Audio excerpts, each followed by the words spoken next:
Okay, good day. This is the business finance or Google accountant. It can help a lot to those international high school student online today, and it can help a lot. So I want to translate some of these details about the business finance. So first, business. Ang business is sara ka mga entidad na kailangan ng kakayahan, enerhiya, at makikipag-communicate or enterprises of owners and partners are linked with many of money, its sources and investment. Yung business, masusukat lamang daw sa kayamanan. Or malalaman natin na ang isang business ay maunlad kung the non-profit or annually profit is increasing. Next, ang business ay may tatlo ka mga klase. First, ang business nga entity must obtain na kailangan ng pera sa insaktong sources and invest in the right places as saktong paroroonan ng pera. Second, it must continue to attain its purpose of gaining profit.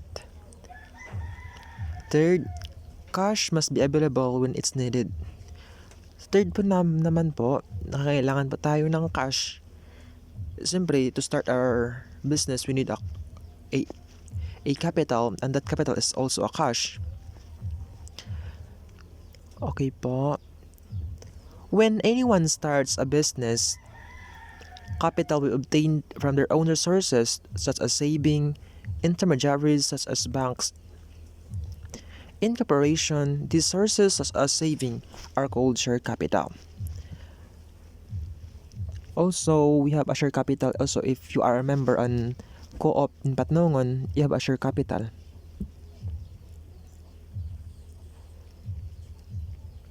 Those invested by stakeholder. And loan capital, those provided by creditors or lenders.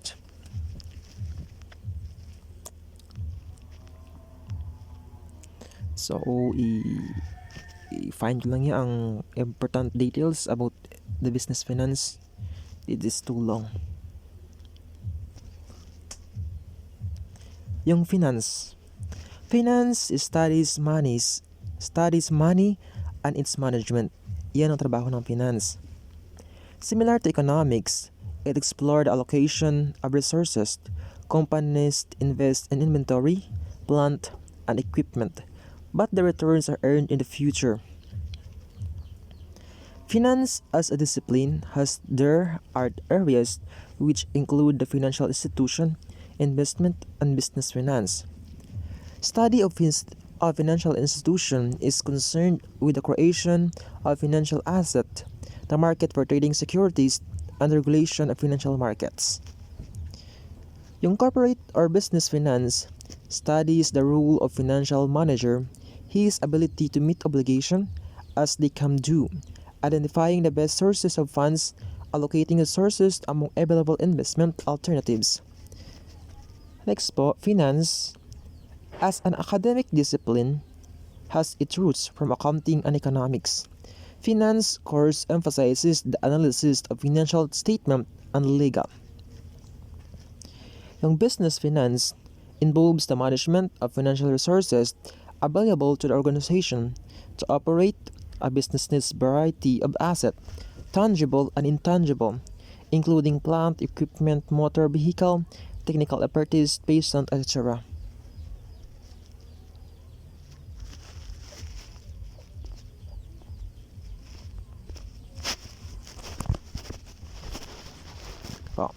In line with the areas of business finance, the manager has to make major financial decisions for the business.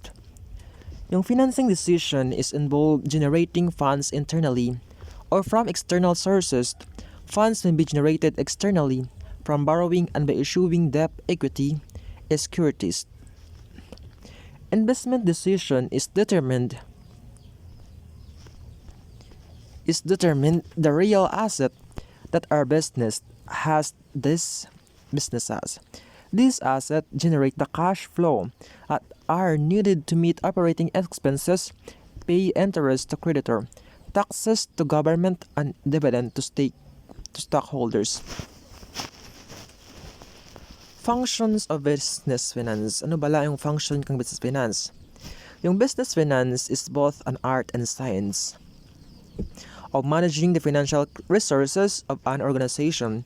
It is concerned with the functions of allocating the financial resources of the company, procurement of funds needed, and the efficient and effective utilization of funds.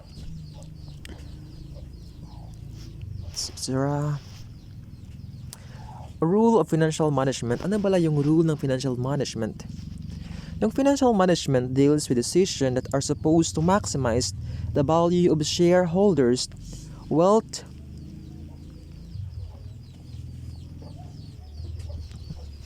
These decisions will ultimately affect the market's perception of the company and influence the share manager. The corporation are responsible for making the decision for the company what that would lead toward shareholder wealth maximization.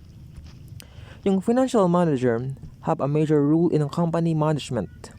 This rule is essentially the same in all companies, that is, to acquire the necessary funds and to ensure that they are used effectively.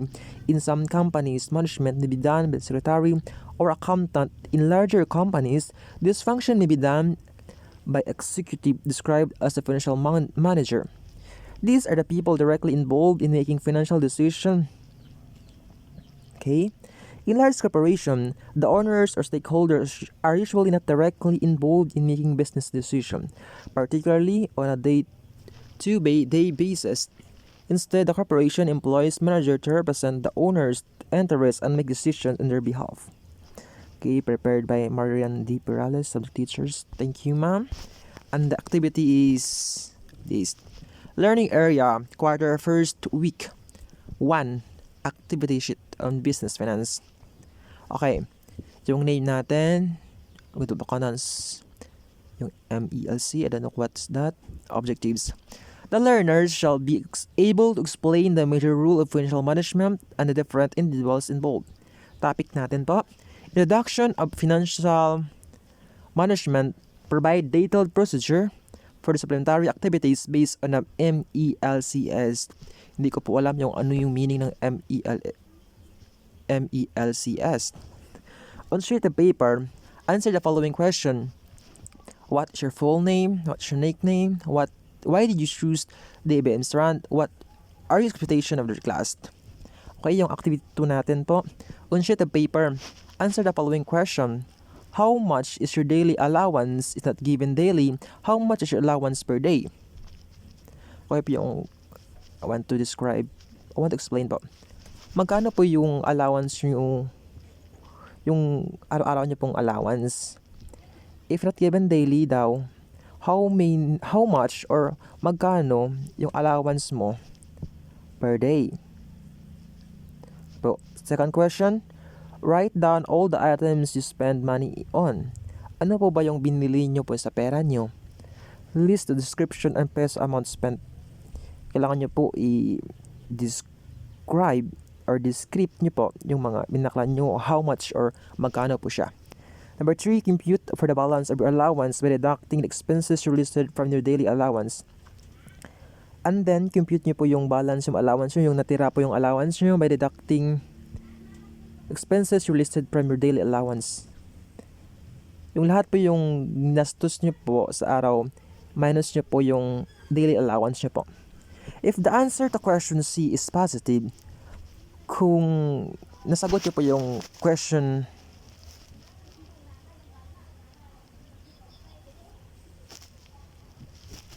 wala naman tayong question C dito or if the answer to question number 3 siguro to is positive, yung positibo yung pong answer niya, what do you do with the money left? Ano po yung gagawin nyo sa natirang money?